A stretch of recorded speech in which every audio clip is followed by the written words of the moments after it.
that we can be glad and rejoice in. Pray, Lord, that today as this council takes on a daunting task of stewarding your blessings and stewarding everything that you've provided to us for our community and its residents, pray that you would afford them the wisdom and the discernment they need in order to use those individual talents that they've been blessed with, those gifts, in order to serve this community, this council, and its residents well. Pray that you would continue to watch and guide over them. Pray that you would place a hedge of protection around them as they make decisions. Pray that you would continue to allow them to serve both this community and to serve each other. We are so thankful that we have people that are gifted and are willing to stand up for our community. We thank you for each individual here, each individual of the council, everybody that's come to this meeting today. And we pray that you would continue to guide them and bless them. And we pray this in the glorious and precious name of Jesus. Amen. Amen. Stand for the Pledge of Allegiance. Pledge Allegiance to the flag of the United States of America and to the republic for which it stands, one nation, under God, indivisible, with liberty and justice for all. Roll call, please. Commissioner LaHaye, Here. Commissioner Ludlow, Here. Commissioner Bray. Here. Commissioner Peterson. Here. Commissioner Fournier. Here. Commissioner Britton is excused. Commissioner Konachevsky. Here. Commissioner Kozowski. Here. We have the agenda in front of us. The only item that I'm going to make a recommendation just to switch is item 14 and 15, which is where county administrator is inserted in between the reports. So I'm just going to move that down. So we'll do all the reports from the commissioners and then go on to that. So that's the only item that I would ask that we change. If there's any other items that need to be discussed or added from anybody. If not, I'd look for a motion to approve the agenda. So moved. Motion by Commissioner Peterson, support by Commissioner Fournier. All those in favor signify by saying aye. Aye. Opposed, same sign. Okay, motion's approved. Jennifer, could you just do me one more favor and then move that podium so for public comment? Sure. Thank you.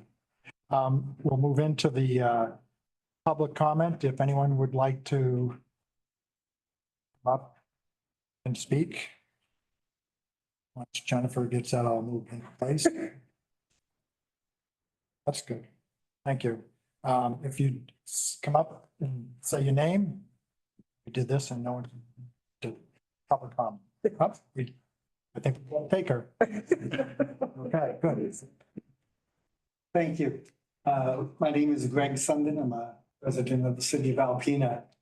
I just wanted to comment that I read with interest the article in last Thursday's paper regarding the relocating of the recycling there at Northern Lights Arena. And I was struck by one of the statements in here that said that it was discovered that those bins sit on property that Besser had deeded to the county to use solely for soccer. And that rather surprised me. I'm not sure how long the county's had it. It's been 20 years or more. They acquired that when the ice arena was going to be constructed and was being planned. And in that time, I do not remember ever that that land was ever used for soccer solely. In fact, as far as I know, has never been. It is a paid parking lot for the Northern Lights Arena and for whatever activities they have there. So by that statement, when I read that, it says to me that the county is in violation of their agreement on acquiring that property and being deeded it. I'm assuming it was deeded. I don't think it was sold, but it may have been from Besser to the county for the purpose of development. At least I had assumed it was all part of Northern Lights Arena. Yeah. If indeed it's only supposed to be for soccer, and that's the sole purpose, I would just in my own mind wonder when the county is going to be letting out a bid for the demolition of the parking lot and the construction of a soccer field on that site.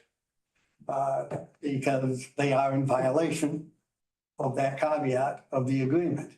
And based on various experience I've had, I know the county is often very, as much of us is a stickler for various caveats on agreements, especially as they relate to property. And so this just doesn't seem like a valid reason if you're asking those, excuse me, those bins to be removed. They serve a valid purpose, a community-wide purpose. And for the most part, most of the time, that parking lot is not being heavily used at all. And so if there's another reason, other than this one about it's only for soccer, which has never been the case, it would be interesting that the public be informed of what that reason is. So that's it. Thank you very much for allowing me to speak. Thank you. Anybody else? Would anybody else like to come speak for public comment? Anyone online? No. No one? Okay, all right, so we'll close public comment. And move into our first item, Lisa Casper. Casper. Okay, Thank you so much. Thank you. My name is Lisa Kasperiak and I am the administrator of the medical examiner's office for Alpena County. To other counties, your neighbors. So today I'm here to explain a little bit about the status of the office and just what the office looked like in the others. Just about some of the demographics of what has happened over in past 2020 compared to previous. So of course, the medical examiner's office represents all unexpected deaths in the county. So anything that would be homicide, suicide, an accident, or unexpected natural death is covered and really take care of. In 2024, we had 126 cases that took jurisdiction over for those types of cases. That was really in line. We didn't have very much of an increase last year, this year. So this year for January so far, we really hit the ground running. We have about 33% increase. So, but we'll see how the rest of the year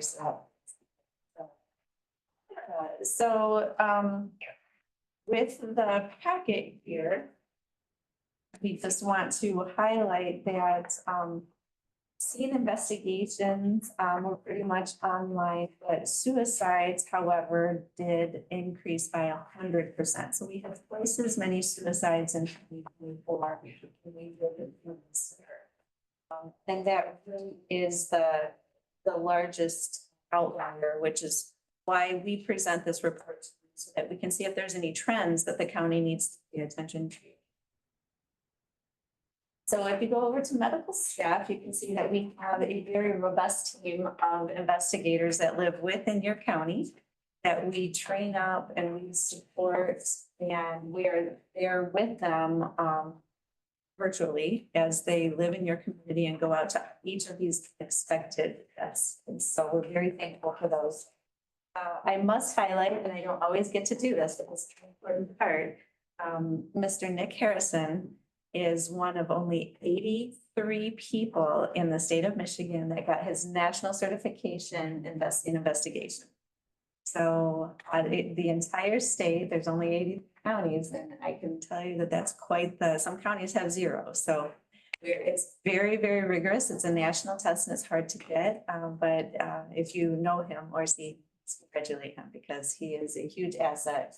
And that then would carry forward into what law enforcement and your prosecutor's office can really rely upon, because he's got that standard behind him now. You know, our office has the standard behind it, but now the investigator lives within your county. So just thank him for taking that initiative and his time to go ahead and do that. So yeah, we'll jump right into manner of death by year comparison. And we keep this chart just to make sure that there's not one category or another that is outside of what the national statistics are for any type of natural accident, suicide, homicide area. So we really want to make sure that we don't have an outlier in one particular category. So that's why that's important. The same with the causes of death. They really align where heart disease is usually the number one unexpected cause of death in a county, followed by accidental injuries. And then you can see the rest of the data, types of cases that we had there. Moving on to the next page, drug-related deaths. We keep track of, the alcohol, cocaine, fentanyl, heroin, methamphetamines, the THC, opioids, and other drugs of abuse. We have developed more of a need for data recently because of the opioid epidemic that we are going through. And it's really about trying to make sure that we're staying ahead of why people have this in their system and then are reaching their demise. And we have been successful recipients of part of the opioid settlement money in one of our other counties to provide iPads for the investigators to take on scenes to recover yet more robust data from the scene. So we're hoping to really make sure that we are doing our part to provide the data on the opioid epidemic and how we can prevent them through data, any future outliers that would be going on in the county without recovering that information, which we believe is best done right at the scene. We might not know what other family members, next of kin, or community members are dealing with that would lead to then the epidemic going further. So this is data driven, and so all the information that we are doing about deaths, drug deaths, is definitely being sought after by a lot of different people. Causes of accidental injuries, we have falls, which is really aligning with exactly what is the number one accidental injury on all counties across our state. So we listed just a little bit more information down there for your reading in case there's anything specific you have. The next page then would go to our suicides, and this was the biggest change from one year to the next with Alpena County.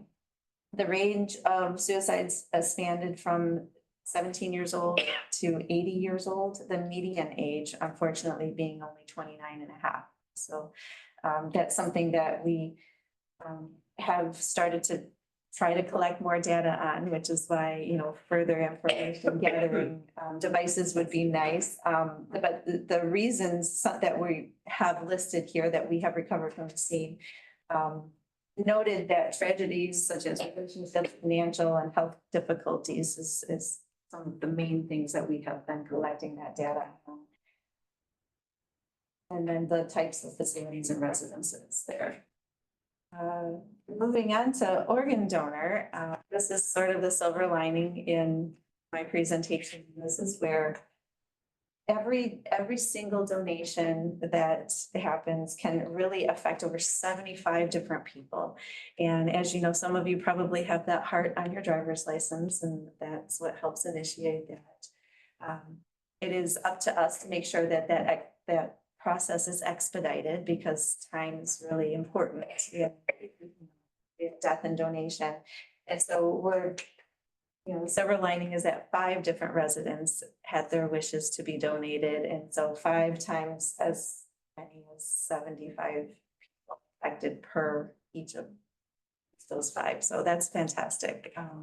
If there must be a silver lining, that's it. So that my entire presentation is not just doom and gloom. And then moving on to the last page, this is the jurisdiction that we have covered over the past 28 years. I mean, obviously it's expanded. And this is important to Alpena County because in the event of a mass fatality, this is where we would draw our resources from. We know the resources we have in each of those counties, the type of people and the availability that we would have to support Alpena County in the event that we have something that is just larger than wished and had the resources within our county to take care of. So this is good news because we feel like we can handle quite a few different scenarios. And we've practiced those mass fatality events all the time. Fortunately, it's just something that we're ready for, so.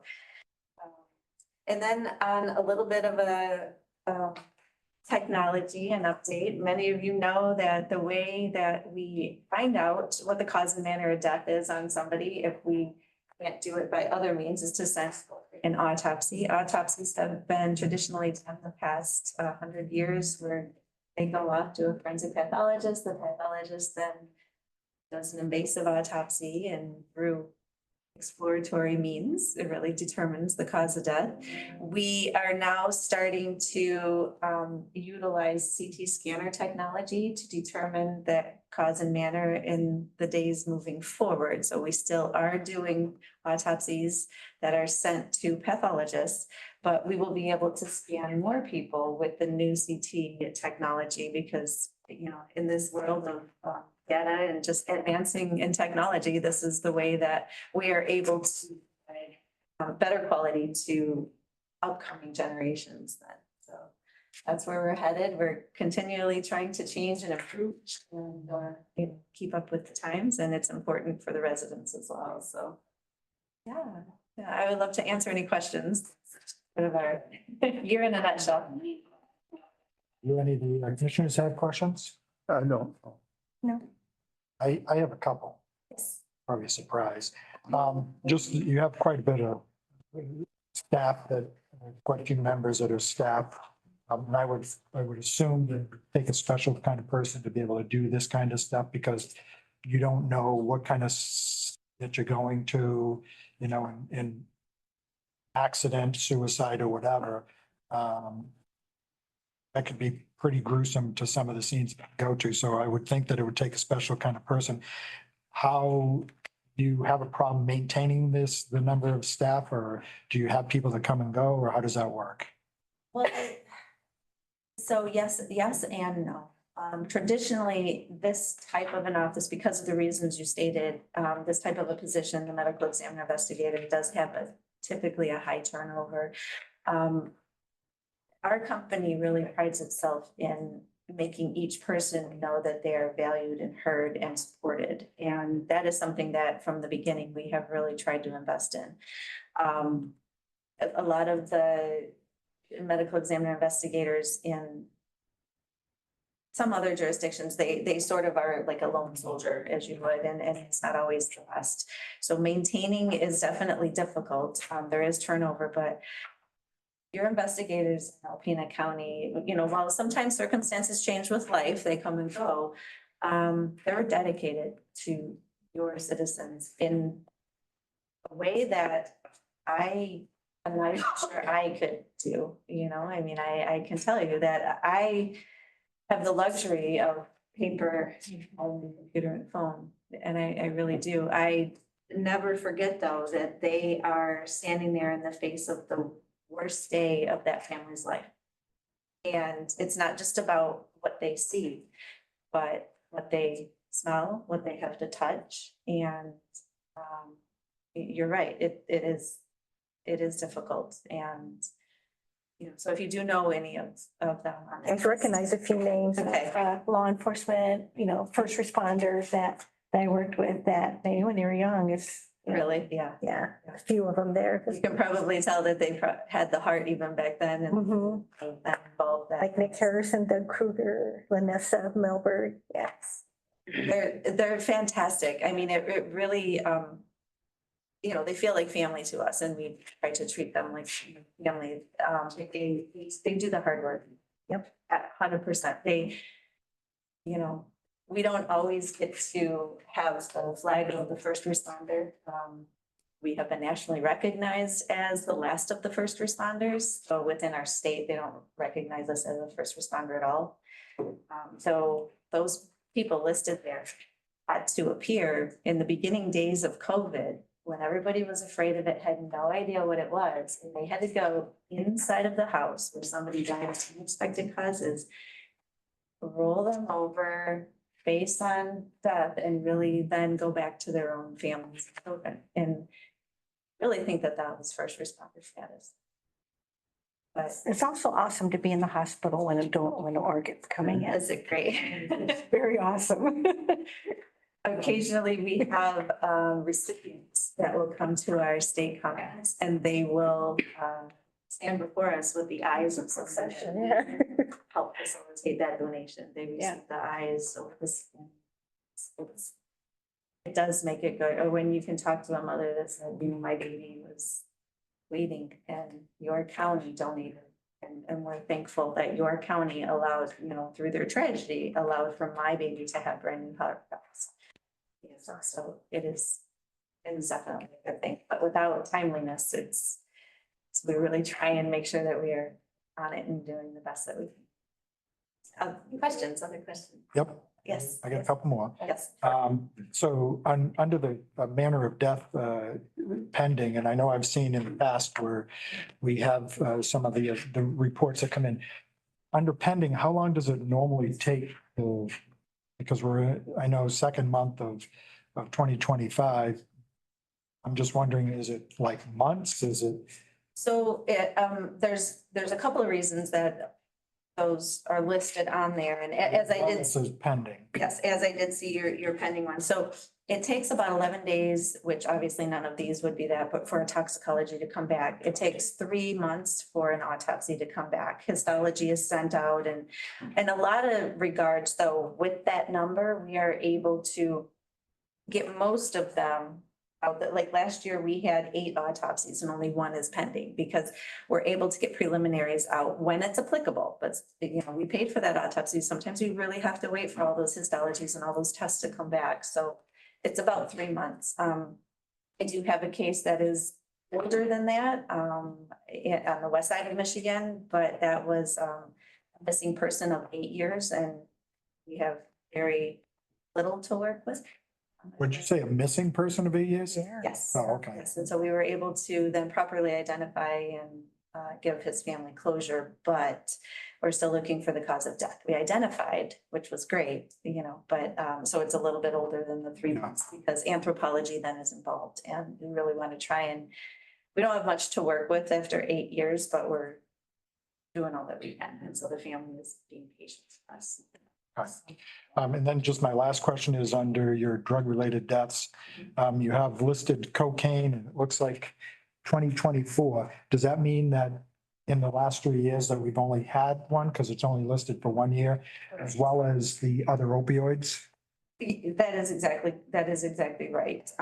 The other types of opioids, just have not hit the demise. What we have heard is that, the Narcan is working. And so that is a good thing.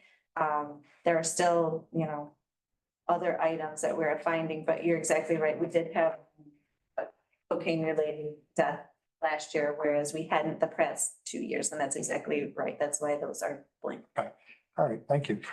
Any other questions from anybody else? No. If not, we thank you for coming in and Thank you. that's good. Is there anything I can do regarding data or opioid or THC, or just let me know. I'd be happy to provide whatever, but we seem to have a good deal of information and we hope to evolve. So if there's anything I can do on any subcommittees, please let me know. Okay, thank you. Okay, moving on to bills to pay. I'd look for a motion to pay the bills. I'll make the motion. We have a motion, I'll support. support. Any discussion on any of the bills? Any questions? I have one question. Brenda, what's your question? Oh, it's just, at least maybe Eric can answer this question. On the animal control, we have care and board, it's $4,791. What type of animals do we I have? can tell you, I know he has more, but that was a hoarding case. And that was for the boarding of 20 goats or something. So Oh. How long ago was that? I don't know, July. So how long do we have to keep these goats? So it gets adjudicated, which it recently did. So we had them for 5 months. Yeah, it was like 120 days or something like that. Wow. So they're gone now. Moved on. Okay, went to somebody else's farm.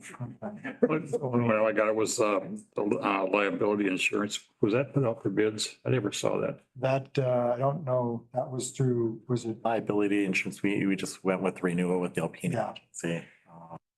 Yeah, I didn't know, I didn't see if anybody bid on that or. I don't. Yeah. Sort of, I don't believe so. I think they just came I in. thought it was a renewal.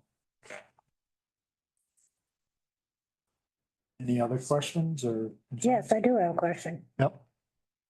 Under parks, we were like public liability. Is that for the houses or? It's general liability includes the houses. So why is the county paying it when parks? It goes through the county, but it comes from a line item from Beaver Lake Park. So when I actually pay the invoice, I take a portion of the liability insurance that's set aside in each of the funds. So each of the parks pays a certain amount. And that's basically figured out by entity that does our allocations. So that's all three parks And Manning Hill. and Manning, I see Manning Hill on here. Yep. Okay. And actually, it should be the fairgrounds as well. That's. Oh, we shouldn't pay for the fairground. Well, no, but I'm sure it's covered under the, so I don't know if it was on there. That would come out of the general government Yeah. line item. Yeah, I don't see it. Good? Yes, Okay. okay, thank you. Any other questions? I have one here. There was a large heating bill there for $4,200. What, Minecraft plumbing and heating, what was that? Oh, I think, I think the boiler at the 7-Eleven yeah. I think, I'm not 100% I sure. do remember if it was the facilities, he mentioned something about that. Yeah. So I'm sure it was a repair cost, not a specific heating bill. It's, I think that was in the facilities meetings Yeah. minutes. yeah. Any other questions? No? Okay, if no other questions, roll call, please. Commissioner LaHaye, Yes. Commissioner Ludlow, Yes. Commissioner Bray, Yes. Commissioner Peterson, Yes. Commissioner Fournier, Yes, Commissioner Panashowski, Yes. Commissioner Kozlowski, Yes. motion passed. Okay. Next up is Commissioner Peterson on the MMP. Consent killer. We just. Did I go by that? Yeah. Yeah, I was trying to. So, I'm sorry. Consent, see, I scrolled up too high. Next item is our consent calendar. I look for a motion to approve the consent calendar. So moved. support, Moved by Commissioner Ludlow, support by Commissioner Fournier. Any discussion, comments? If not, I'd look for a roll call on that. Commissioner LaHaye, Yes. Commissioner Ludlow, Yes. Commissioner Bray, Yeah. Commissioner Peterson, Yes. Commissioner Fournier, yes, Commissioner Panashowski, Yes. Commissioner Kozlowski, Yes. motion passed. Okay, next item is now Commissioner Peterson on the Tri-County MMP. That has been changed to multi-county now because we're still in the process of maybe getting Presqu'île coming with us. We had our ML multi-county management planning meeting last Friday, the 14th. Yep, on the 14th. And we had our interlocal agreement, Tri-County meeting first. And we moved down to the material management planning committee meeting, which is 18 members, various county commissioners, shareholders that use, some of them are the solid, MOA's on that board, GFL, City of Alpena, North Habitat for Humanity, Huron Pines, Big Creek Township, Harrisville, Omni Metalcraft, Youngcog. And we were elected officers. I was chosen as chairman for this committee, and Jamie Sobolewski from Iosco was vice chair. We did find out at this meeting that state of Michigan on the 23rd of December, decided to come out with their plan. And we were supposed to be funded for the first year directly back to each county, but now they're coming back and saying it's a reimbursement grant. So they want us to spend the money and reimburse them, get reimbursed from the state. I have a problem with that. And so does the other commissioners on the interlocal agreement committee. And we decided, I talked to a couple of them, till we decide, we find out from the state how fast they're going to pay. Instead of paying $70,000 for the first year from each county, that we pay $4,000, submit the bills, see how fast it takes to get us money back, then we move forward from there. I'm talked to Jesse and we're going to try to set up a meeting with Cindy, because being as LP is a designated planning agency, we have to, everything has to go through us. So we'll get the money and we'll turn around and pay RS&S, who is writing the plan for us for the first year. So that was my recommendation. We put in 4,000 for each county, start paying the bills and see how fast the state's going to pay. There is some talk that they might, there's a lot of push from MAC to get the Eagle to say, okay, here's your $70,000. But I don't know if that's going to have time that. And Jesse, you never got a chance to talk to Cam Cabot, did you, on that? No. Okay. He sits on that committee, so for Eagle, so trying to work through it. And Jesse will be the contact person for Alpena County, and Kim is Mashinsky will be the secretary for that designated planning agency. Yeah, right. MacArthur? MacArthur Okay. will be the You pointed to Kim over there. I'm like, yeah. Did you change your last name? No, I don't think so. Kim MacArthur will be the secretary for the designated planning agency. So I'd recommend, we have to have this in by the 16th of March. We got an extension because everything was running behind. And we have a meeting the 14th, so I know Osco and Montmorency and Elkona are going back and to their boards and trying to do the $4,000. So do we need to approve anything right here? Is this more informational? No, I think we should probably put it on our minutes. We're gonna put 4,000 in the kitty for each county. So should we have a motion? Yeah, we should have a motion. I'll make that motion. We put 4,000 Support. and go from there and find out how fast the state's gonna pay. They're saying 30 days, but you ever heard the state pay 30 days? Okay, no, well, yeah, no. Takes forever. Yeah. Okay, so we have a motion by Commissioner Peterson, support by Commissioner Konashevsky. Any questions for Bill? What happens when they don't pay in 30 days? And we're stuck with the We're bill. stuck with the bill. I mean, they're the ones that set the plan forward, and they're the ones telling us we have to do it, so. They're running late. You know, Eagles, Yeah, state, I get it. yeah. The only question I have, and it's not real, I guess it is related to this, but remember the bill that we had that each county, was it seven? Kona, yeah. Is that one all set? Well, Kona didn't pay, so we were holding it. I asked them if they wanted us to release the funds that we've gathered to date, and they were gonna get back to me, but that was just last week, so they haven't And there contacted was me. also talk that all the planning before was supposed to be covered, might not be covered now. Yeah.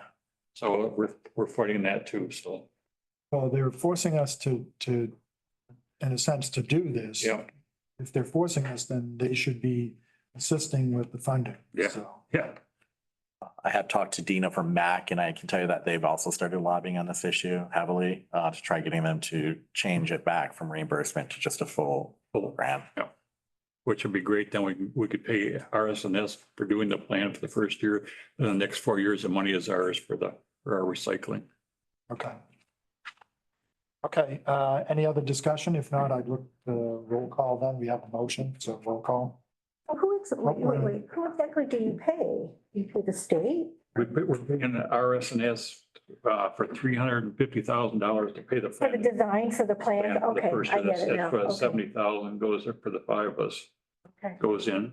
And so we don't want to, they're working with us. They don't Right. want the money all at once. They'll take, Yeah. they want to see what the state's going to do too. So Okay. You missed your opportunity, Lucille. You could have had your own company to come up with the design for this. No, okay. Okay, so we all set on that? I'm good. Okay, roll call, please. Commissioner LaHaye, Yes. Commissioner Ludlow, Yes. Commissioner Bray, Yes. Commissioner Peterson. Yes. Commissioner Fournier, Yes. Commissioner Konashevsky, Yes. Commissioner Kozlowski, Yes. motion passed. Okay, next item is the reports for your special or ad hoc committees. First up is Commissioner Konashevsky on facilities. Just touch on, I mean, we have the minutes, so if the item that jumped out at you, you want to talk about that? Nope, nothing. Okay. It was a pretty significant issue with the recycling bins in the community, turned into a pretty interesting discussion. And really, my take on it, at the end of the day, you know, it started out with just one bin there and it went to several over the years. And it is causing some havoc over there. And as mentioned this morning in public comment, you know, it's not our property that we're dealing with. So there's a lot of issues there that we're trying to work through. I think what a lot of the misconception was in the community is that we just want these things to go away. And that is definitely not the case. You know, the recycling program is good and we all know that and we want to keep it. But we want to move these bins somewhere where it is a little bit more suited for the people using them and the people that have to deal with them on a daily basis. You know, with obviously the long-term goal would be for the recycling group to have the means to place them back around the community to make it more convenient for everyone. But until that is, you know, that goal is reached, we have to put them somewhere where they can be accessible and, you know, easy to deal with for all parties. And that is the resolution that we're looking for now. Yep, and we're working through that, so. Yeah, yep. We'll continue to work with the city and the county and the recycling group, the committee, to come up with a plan that will work for everyone. Okay, Other than that, there really wasn't anything significant with the facilities, nothing else. okay, okay. Commissioner LaHaye, any hot topics on the old airport? We met last week with the CRTC and Nick, our person there. And they seem to be getting along better than we have in the past. And the CRTC is going to have a meeting on March 10th. It's going to probably be an all-day meeting and they're going to discuss what they want to do to the taxiways. They want to rebuild several of the taxiways and we have to work that out with them. So I think it sounds very positive and they're going to spend some more money there. Do you have that? Are you planning to attend that one? Well, I would, yes. Okay. But I have to have more information on time and stuff. I think Major Hilco sent someone, or maybe it wasn't Major Hilco, the person running the meeting sent, I've got a couple invites. I don't know if you got an invite. I If you haven't. didn't, I'll get it I to you. didn't see one either. Okay, so send them and then, well, maybe Dean want to go too. Okay, All of us could go, yeah. okay. So, that sounds good there, so, and as far as equipment goes, they say everything is working all right, but Yeah, we have I'm sure about that. some issues there, Yeah, so, dealing with a few things that we need to get up to par just yet. Okay. You good then, Bill? yeah, Not you. I guess Bill too. Other Bill. Yeah, we'll work with Nick and try and get all that stuff straightened around. Okay, all right. I know, Travis, you've kind of gone above and beyond with trying to keep oversight on the equipment, so I appreciate that. Sure. Hopefully we'll have the new equipment by Yeah. September next Yep, year. Yep, well, that'll be good if we do. So, okay. Lucille, Courts and Public Safety, any Yes. exciting things going on over there? I would say super exciting. Well, kind of. earlier in the month, the county's in conversation with Montmorency County to share a full-time emergency manager. And they're estimating a possible savings to the county of 5,000 to 10,000 annually. So that's in the process. And also at the February 10th Animal Control, Officer Reed presented the statistics from 2017 to 23. And she reported unofficial 24 shelter numbers of 274 dogs and 48 cats for the year. And that's that for courts. We have another one next month. Central Dispatch met last week and there was an approved and updated dispatch policy. They have quite a number of other policies that they are updating and will be reviewed at the April meeting. And they are conducting training on the new call handling system purchased in the fall. And the new system will be implemented in March. And for local emergency planning, 2 places have been approved offsite response plans for Besser and Frontier. We're working on a few others.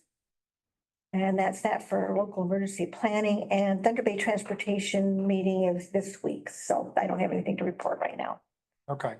I think you, I did report last time. well, I think you went above and beyond here on your committees, but we'll go, Did I take somebody's committee? no, well, because I think we're going to go into the other committees next, but you're the boards that you're on. So, okay. Are you good then? Yeah. Okay. Skipper then. Right, I will skip right over. Okay. Brenda, personnel, Yeah, I can't figure out. Nothing exciting personnel. nothing exciting. No, Personnel is always, there was nothing exciting, okay. unless you have some. No, I don't. Okay, so now we'll go into the individual boards and committees that each of you are on. District 1, Commissioner LaHaye. The Board of Health met last week and everything seems to be going there. They have total assets of $1,773.19, and they have a fund reserve of $674,303. They had a little deficit in operation for the month, but that's going to straighten out. Usually this time of year, it's a little bit slower because they don't have the money coming in from the fees for restaurants and stuff like that, where they inspect. And then they received a grant, the DDHD4 and DHD2 received a $49,550 grant, which they're going to split. And Community Health Director gave a communicable disease report, which I'm not going to go over that because it takes us off. And the Human Resource Director, Kendra Barsh, the policy updated the administration, the finance, the human resources, emergency preparedness, health and safety, personnel committee, and environmental health. They've updated all those committees and they've done a pretty good job on that. They had the list of all the people and updated all the names and everything. And environmental director Kevin Prefold talked about the beach monitoring grant application for 2025 and this search for an additional sanitarian for the Sheboygan County. They're having difficulty trying to find one. And things are kind of slow there this time of year because of the winter time. But as soon as spring comes and they start opening up vans and restaurants and stuff, then they'll be working harder there. And I guess that's pretty much it. Okay. All right, thank you. District 2, Commissioner Ludlow. Well, NEMSCA meeting I wasn't available to go to. And then NEMCOG, we had a presentation from MSU Extension highlighting programs like 4-H and others. And I did find out that they have soil test kits for home, garden, lawn, and crop. So if you need to get your soil tested, the MSU would be the place to go.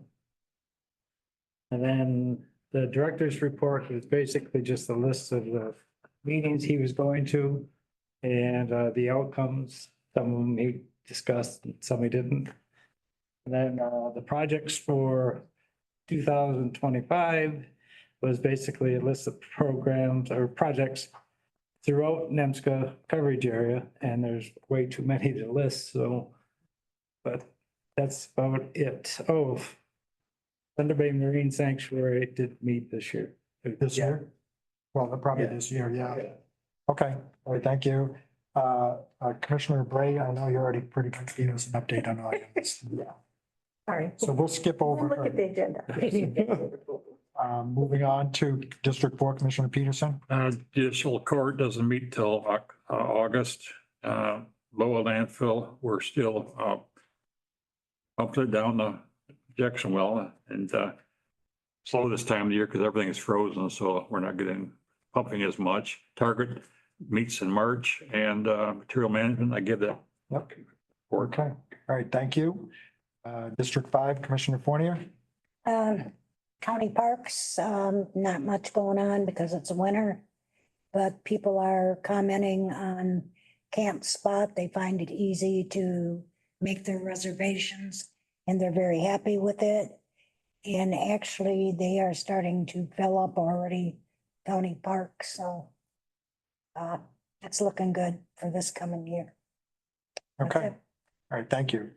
We'll skip over District 6, District 7, Commissioner Konashevsky. Both of my meetings were canceled due to weather, actually. Okay, that's easy. Yeah. All right, and then mine, I just had my Northeast Michigan Consortium, which is a lot of information, budget stuff through Michigan My Works. They do, I just attended the jail, what was it, jail simulation release last week, and they talked about the individual that went through the program, went through, I don't know, program system, in Northeast Michigan Consortium, My Works. They had on their monthly update, that individual that spoke was the person that they highlighted as a success story for the program, which I was pretty impressed. And then recycling committee is on Thursday. Bill, you got that one? I'll be in. You'll be able to handle it? So. Take all the flack. And that's all I got. So, okay. Now we can move on to the next item, which would be Jesse Osmond, Administrator. So in November of 2024, I brought before the board a draft contract for NEMSCA to, I guess, to renew their lease of certain units at the district health building. The original contract, which was approved by this committee, was a 2-year contract. It was set for around $50,000 and change. They got a hold of us. They would like to take it from a 2-year to a 1-year. The reason being changes at the federal level and different guidelines constantly changing. They're a little nervous to do a 2-year contract, so they would like to do a 1-year. And also negotiations and also finding an error in the math. There was a small change in the rental cost. That 5 should have been a 4. So it's still increased to their rent. And then we also put in that if they would like to go beyond that 1 year, it'd be a 1.5% increase every year. Basically working in a formula that we're trying to do with other units that we're renting so that we kind of constantly see that small increase and it's not this static. Many of the contracts that we were negotiating previously hadn't been touched anywhere from 4 to 6 years without an increase. So we're trying to get away from that. So basically with just the 2 changes, taking it from a 2-year to a 1-year, changing that 5 to a 4, hoping the committee will, the commission rather would approve that and we can get it over to them for signature. Okay, so I'd look for a motion to amend that contract from a 2-year to a 1-year and then correct the discrepancy with the rent. Yep. Make that So motion. we got a motion by Commissioner Peterson, I'll support. I'll go ahead. I'll support. support by who? Commissioner Bray. Any other discussions? I just look for a roll call on that one due to the change in the number. Commissioner LaHaye, Yes. Commissioner Ludlow, Yes. Commissioner Bray, Yes. Commissioner Peterson, Yes. Commissioner Fournier, Yes, Commissioner Konashevsky, Yes. Commissioner Kozlowski, Yes. motion passed. Okay, moving on, looks like we don't have any special orders, unfinished business, correspondence, new business. So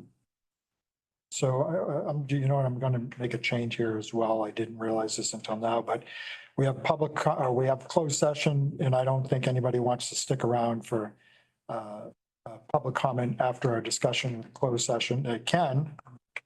We're willing to, feel free to stay around, but if anyone has, I'm just gonna move the public comment up, so that way if we don't want to stick around for maybe, I don't know how long, discussion, closed session, so.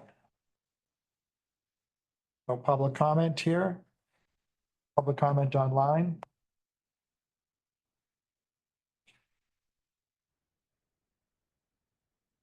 No. Okay, so we'll close public comment and we'll move into closed session at this point.